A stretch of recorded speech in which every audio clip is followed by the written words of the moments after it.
Well, good morning. I'm Brent Adams here with your Rural Strong Morning Ag Report for this Tuesday, January 16th. Leading off the headlines this morning is the agriculture industry braces for what could be the most contentious presidential election in our nation's history. Former President Donald Trump won the Iowa Republican Presidential Caucus Monday.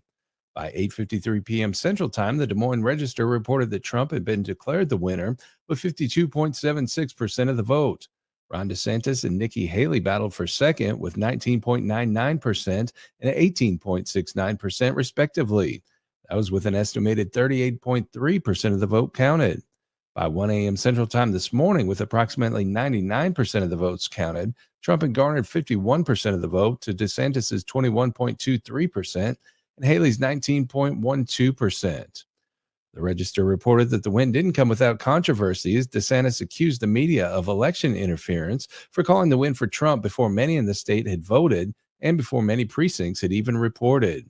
Trump will take 20 delegates out of the victory, his work to rally voters in farm country. Ag trade policy was a key focus of his previous administration, as was assistance for farmers throughout the early months of the pandemic. Well, another development from the caucus late last night, it was reported that Republican candidate Vivek Ramaswamy would withdraw from the race and put his support behind Trump.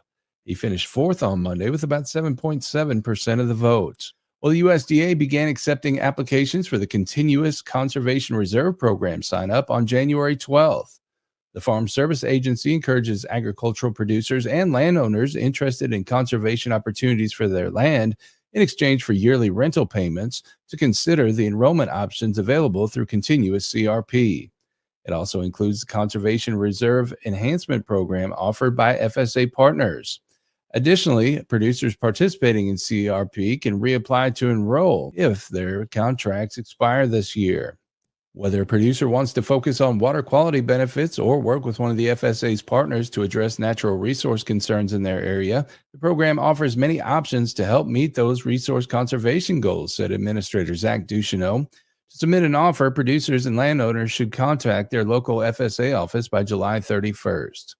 Well, U.S. Agriculture Secretary Tom Vilsack notes several examples of USDA programs and resources beginning farmers and ranchers can utilize to start and grow their operation. More on that from USDA Radio's Rod Bain. An explanation of what USDA resources are available for beginning farmers and ranchers to enter into agriculture, especially those with non-farm backgrounds, courtesy of Agriculture Secretary Tom Vilsack. We have a beginning farmer program in which we invest literally tens of millions of dollars every single year in a variety of entities that basically make it easier for beginning farmers to understand how they might be able to enter farming, what kind of market opportunities they could consider, where the financial assistance may come from. The Secretary on RFD TV Thursday adds Farm Service Agency restructuring to better cater to beginning farmers, along with lending options such as FSA microloans, also lends to an easier entry into agriculture. There's also a series we've just recently enacted, a micro farm risk management tool that basically gives you the same kinds of protections that some of the larger scale farming operations have in terms of risk management. I'm Rod Bain reporting for the U.S. Department of Agriculture in Washington, D.C. Well, carbon credits are an evolving market as more players get involved and demand continues to rise.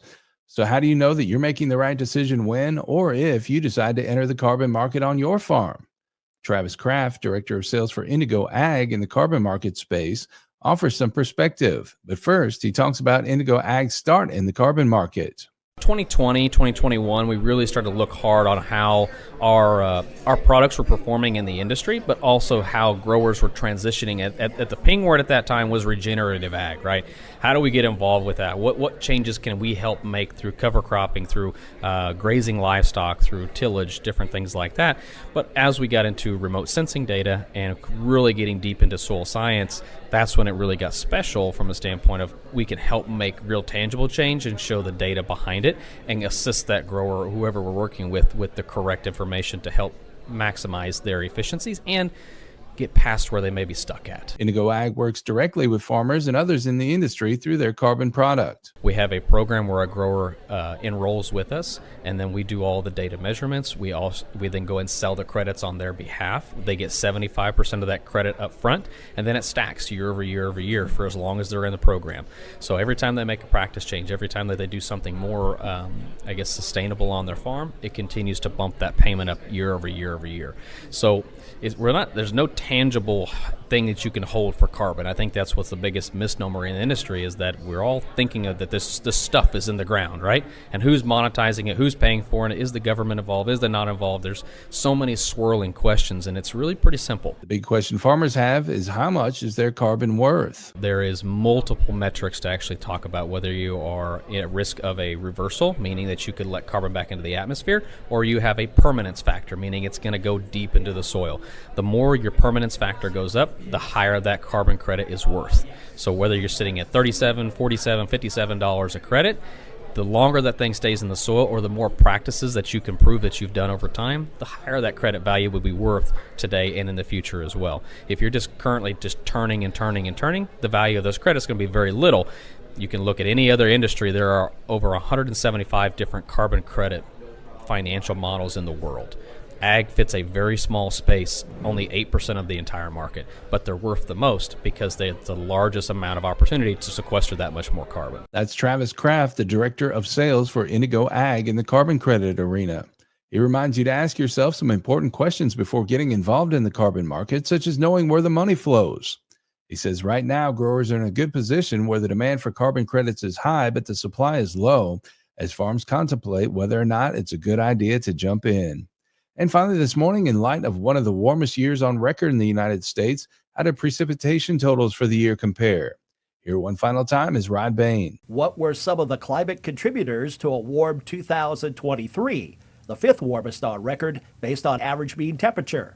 USDA meteorologist Brad Rippey. Very few cold outbreaks during 2023, and we had that epic heat wave across the deep south and general heat in many other areas of the country as we went through the year. And how did the warmth play a role in precipitation last year? If you look at the overall precipitation across the lower 48 states, the average value was 29.46 inches, just a little bit below or 98% of the 20th century mean of 29.94 inches. That marks the 43rd driest year on record of the last 129. A state-by-state breakdown of 2023 precipitation totals range from Louisiana's 8th driest year on record, compared to top 10 all-time wettest conditions for 6 New England states. I'm Rod Bain reporting for the U.S. Department of Agriculture in Washington, D.C. We can keep up with the latest in the world of agriculture by subscribing to the Tractors and Troubadours podcast from Rural Strong Media. Each week, I bring you agriculture industry newsmakers, hot-button industry issues, educational features, and the best in traditional country music. The Tractors and Troubadours podcast can be found at ruralstrongmedia.com or wherever you get your podcasts.